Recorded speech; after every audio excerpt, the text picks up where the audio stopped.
One of the most important ingredients to the Christian life is hope. It's the first candle that we light in our way towards the Christ candle as we kick off Advent. Christian hope is not something sweet or mild. It's not like we use it in everyday nomenclature. It's not wishful thinking. Christian hope goes beyond thoughts like, I hope it doesn't rain for the rest of the afternoon. I've got to put Christmas lights up. Or I hope the parking lot is not too crowded because I'm going shopping later today. Christian hope really doesn't even promote progress. It's really more than, I hope UVA can continue building on these signature wins like beating Virginia Tech. Or, I sure hope Georgia can outlast LSU. Those words of progress, they are words of hope. But when we Christians use this word, we mean something a little deeper. In her book, Intensive Care, author Mary Lou Wiseman tells of a moving but also tragic story of her 15-year-old son, Peter, who died of a terrible disease of muscular dystrophy. She tells about an astonishing thing that happened just minutes before he passed away. Peter's body was completely paralyzed in the final stages of the disease. The delirium of death was setting in, and it was taking hold of his mind just a few minutes before he died. He was moaning, and at random and disconnected thoughts were coming out of his mouth. His voice, said Mary Lou, sounded far away and so lost. But suddenly, in a surprisingly clear voice, Peter, the 15-year-old boy, speaks directly to his dad, Larry, and says, "Daddy, what does impudent mean?" Frightened, Peter's dad looked at his wife and wondered, what a strange question to ask. What could this possibly mean? "Daddy, what does impudent mean?" Even though he had tears streaming from his eyes, Peter's dad answered, "Son, it means bold, shamelessly bold." And Peter paused for a moment, death closing its grip around him. "Then put me in an impudent position." And then he died. But right before Peter died, Mary Lou and Larry, his parents, positioned his arms and his legs in a bold defiance, in a stance that looked impudent as he was lying in bed, so he could turn and face death shamelessly bold. This is what we mean by Christian hope. It's an impudent position over and against the powers of death. In a world of constant violence, in a world of constant suffering, in a world of constant warfare, in a world of deep grief and sorrow and shame, Christian hope reminds us that none of those other things get the last word. Violence doesn't win. Suffering and warfare don't win. Disease does not win. Love wins when it's all said and done. And this is why Christians should face death with an impudent hope. I love this. Hope gives us the resolve to stand in a shamelessly bold position over and against the powers of death. Because despite the visible evidence, Christian hope reminds us that love is stronger than hate, that life is bigger than death, that peace is greater than war, and that grace will outlast disease. To actually believe these things, though, you have to have hope. We just have to learn how to hold on to it when it intersects into our days. Because the truth is, God is bringing in a new day where everything that was broken will be restored. Christian hope puts the church in an impudent position over and against the powers of darkness. It positions us a lot like Jeremiah tries to position Israel in Jeremiah 33. Hear these words again. Verse 14. The days are surely coming, says the Lord, when I will fulfill the promise that I made to the house of Israel and the house of Judah. It's hard to know exactly how the Judeans hear this verse, but we can't help but hear it through the lens and in the light of Christmas. The days are coming, says the Lord, when I fulfill my promises. We know this language.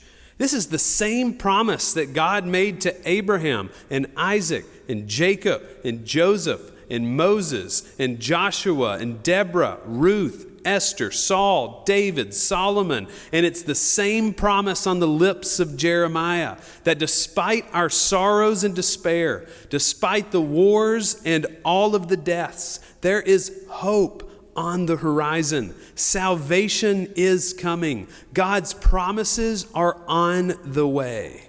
And look how Jeremiah says it in verse 14. These are who the promises are for: the house of Israel and the house of Judah. Now, we discussed this all throughout the summer, but let me remind you of a little bit of history. Israel, following King Solomon, split into two kingdoms. You had Israel as the northern kingdom and Judah as the southern kingdom. To hear phrases like the house of Israel and the house of Judah is, one, rare, and two, it matters. Jeremiah is saying that salvation is coming. God's promises are for all of God's people, not just some of them. There is a Christmas message in verse 14 if you look to see it. God's righteousness is for all of God's people. And now we know more about this 2,600 years later than Jeremiah did even when he wrote it. We know today that all people in all walks of life, in all tribes, in all places are made in the image of God. We are all children of God, and all of us have a chance at righteousness because of Christmas. Verse 15. In those days and at that time, I will cause a righteous branch to spring up for David. He shall execute justice and righteousness in the land. In those days, Judah will be saved, and Jerusalem will live in safety. These verses are chock full of important words. Branch, righteousness, saved, safety. These are all Advent words. It's telling us that when God comes, the fear, the wars, the enemies, the pain, the grief, it all goes away. So Israel and Judah can stand in an impudent position, knowing that their current situation is going to get better. But it does beg the question, what is their current situation, and why does it need to get better? Well, I'm glad you asked. We date Jeremiah somewhere between the 7th and the 6th century. He was a southern prophet to the southern kingdom of Judah. He spans the time when Jerusalem was sacked by the Babylonians and all of the Judeans were thrust into exile. So Jeremiah's audience, he is writing to people who have been destroyed by war, evicted from their promised land. The central temple and the resting place for God has now been destroyed. They have no home, no legacy, no foreign aid, and no promise for a future. Now enter Jeremiah and this powerful oracle. It might seem terrible now, Judah, but hold on. God's not going to give up on God's promises. The days are coming. The time is almost here. A branch is growing. Righteousness is coming. Safety is moments away. So don't be afraid to stand up, Judah.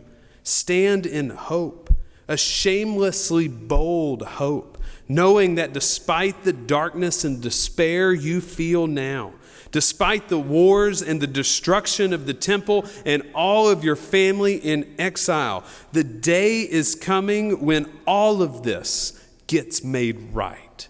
And that day, we know, is Christmas. When my family and I lived in Atlanta, I got the pleasure to hear one of the most remarkable humans still alive today speak. It was Andrew Young. He told a story about an area in Atlanta in the 1950s. I love this story. I've told it at different times, and it fits so perfectly here on a first Sunday of Advent. This particular community in the 50s, the Ku Klux Klan used to march up and down the street, and they would hide behind all of their robes and their false ideologies, and they would march down Main Street provoking fear and hate. In the 50s, everyone that lived in this community in Atlanta were terrified of the KKK.